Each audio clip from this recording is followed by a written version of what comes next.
റബീഉൽ അവ്വൽ വരുമ്പോൾ എന്തിനാണ് ഇങ്ങനെ സന്തോഷിക്കാൻ നിൽക്കുന്നത്? അതിനെക്കൊണ്ട് എന്ത് കാര്യമാണുള്ളത്?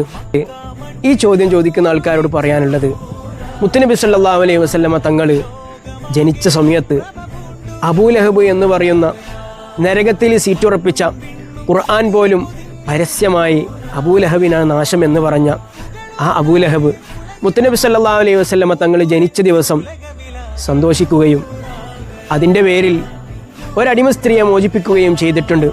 അത് മുത്തുനബി സല്ലല്ലാഹു അലൈഹി വസല്ലമ തങ്ങൾ പ്രവാചകനാണ് എന്നറിഞ്ഞിട്ടല്ല സന്തോഷിച്ചത്. അതിൻ്റെ പേരിലല്ല അടിമ സ്ത്രീയെ മോചിപ്പിച്ചത്. വെറും ഖുറൈശിയിൽ ഒരാൺതരി പിറന്നു എന്ന കാരണം കൊണ്ട്, ആ ആൺതരി ഹബീബായ തങ്ങളായതുകൊണ്ട് അബൂലഹബിന് അള്ളാഹു നരകത്തിൽ ശിക്ഷക്കിടയിലും എല്ലാ തിങ്കളാഴ്ച ദിവസവും, മുത്തുനബി സല്ലല്ലാഹു അലൈഹി വസല്ലമ തങ്ങൾ ജനിച്ച തിങ്കളാഴ്ച ദിവസമാണല്ലോ, ആ ദിവസങ്ങളിൽ നരകത്തിൽ പോലും ശിക്ഷക്കിളവ് നൽകുന്നുണ്ട്. കൈവിരലുകൾക്കിടയിൽ നിന്ന് നല്ല ശുദ്ധമായ വെള്ളം നരകത്തിൽ അയാൾക്ക് നൽകുന്നുണ്ട്. എങ്കിൽ ഹബീബായ തങ്ങളോടുള്ള സ്നേഹം കൊണ്ട് തങ്ങളെ കൽബിലേറ്റിയിട്ട് ആ മുത്തുനബിയുടെ ജന്മദിനമായ റബീഉ വരുമ്പോൾ അതിൻ്റെ പേരിൽ നമ്മൾ സന്തോഷിച്ചു കഴിഞ്ഞാൽ പരാജയപ്പെട്ടു പോകുമോ?